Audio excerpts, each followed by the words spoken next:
Selamat pagi Bapak Ibu dan saudara-saudara yang terkasih dalam Tuhan Yesus Kristus. Shalom.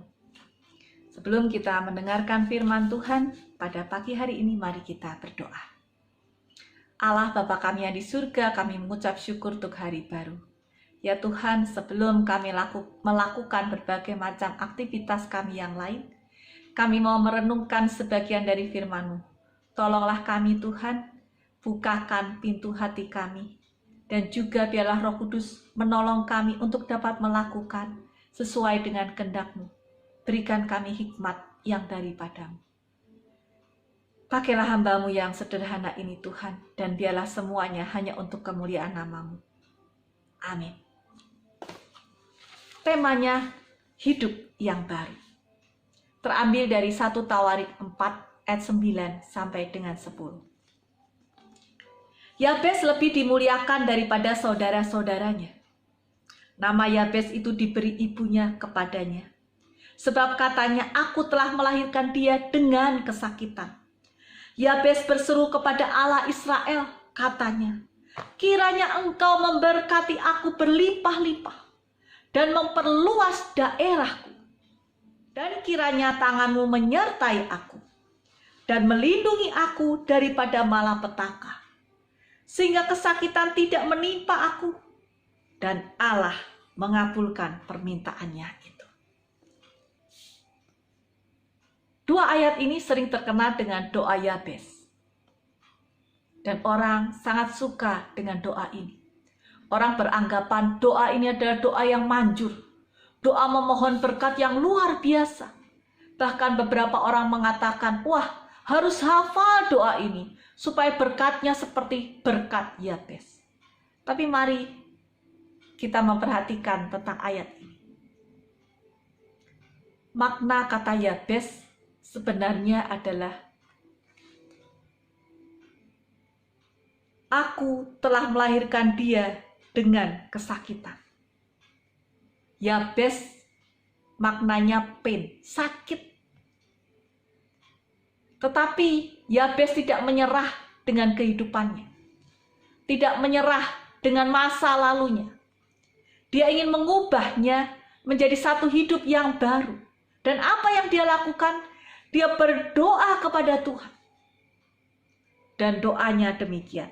Kiranya engkau memberkati aku. Itulah bagian yang pertama. Dia tahu segala usaha jerih payahnya akan sia-sia tanpa Tuhan memberkati.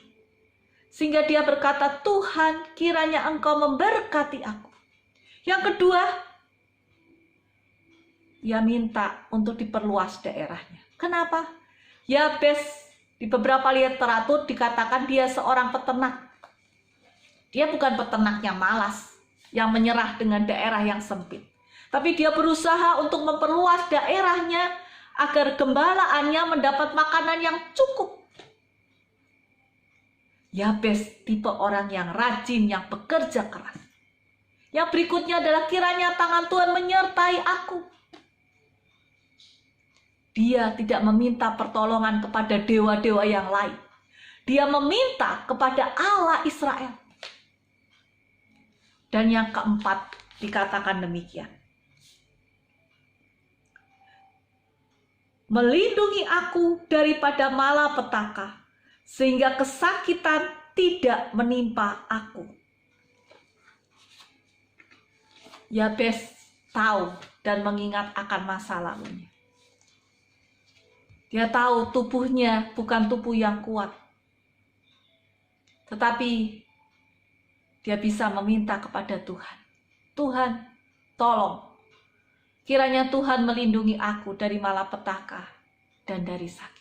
Dan Tuhan mengabulkan doa Yabes. Demikian pula doa Yabes. Mari kita lihat di dalam kondisi kita sehari-hari saat ini.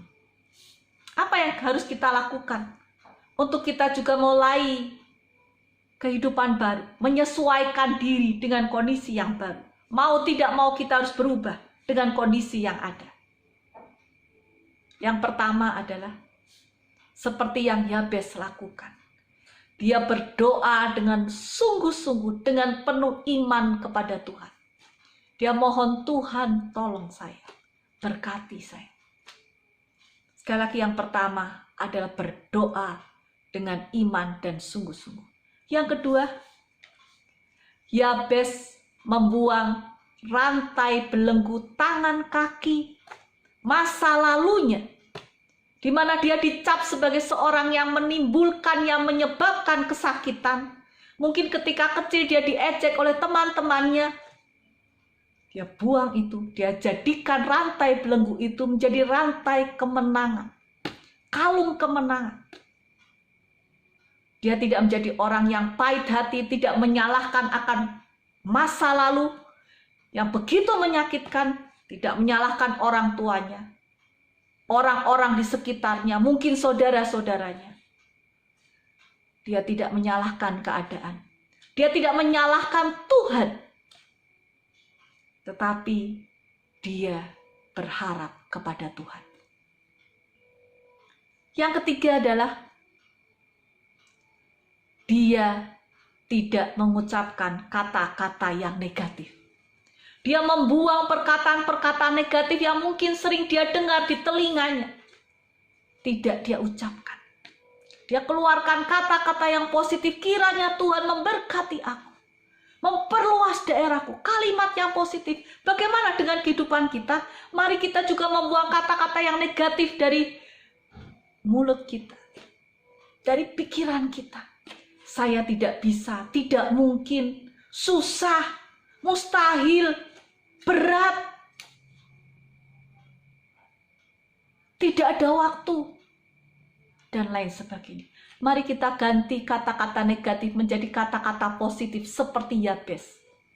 Dari kata tidak bisa, kita berkata, saya bisa. Dari berkata tidak mungkin, mungkin. Bagaimana caranya? Dari yang berkata sukar, kita akan melakukannya. Mari kita mencari. Kita mengubahnya. Dan yang keempat adalah mengubah kebiasaan buruk menjadi kebiasaan baik. Kapan waktunya? Bukan besok-besok, tapi hari ini. Dalam buku John Maxwell, Hari Ini Penting, Today Matters, mengatakan demikian. Kegagalan, kesuksesan itu bukan terjadi satu hari, tetapi proses itu adalah akumulasi. Kalau kita mengagumi seseorang, dia sukses. Tapi mari kita perhatikan, dia bukan hanya sukses hari itu, tetapi dia adalah seorang yang berjuang dari hari-hari yang lalu. Demikian pula ketika ada seorang yang gagal. Orang itu juga adalah hasil dari proses hari-hari yang lalu. Mari kita kembali merenungkan hidup kita. Kita yakin, kita percaya, kita mau menjadi orang yang sukses semuanya. Orang yang berhasil. Mari kita memperhatikan hari-hari yang kita lalui. Karena sekali lagi sukses dan kegagalan itu bukan karena terjadi satu hari, tetapi akumulasi dan proses.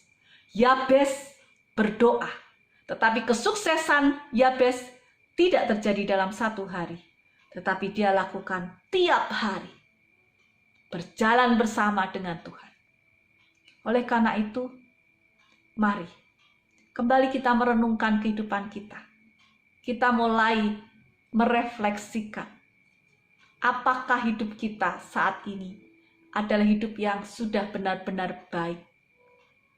Kalau tidak, apa yang harus kita lakukan untuk lebih memperbaiki hari esok harus lebih baik dari hari yang lalu. Dan mari kita senantiasa menyambut hidup yang baru, di mana kita beradaptasi dengan situasi kondisi saat ini. Yabes berdoa, lindungilah aku dari malapetaka dan dari kesakitan. Kita juga berdoa demikian, tetapi ada bagian kita juga harus melakukan apa yang harus kita lakukan. Ada bagian Tuhan dan ada bagian kita. Selamat memasuki hari yang baru bersama dengan Tuhan. Amin.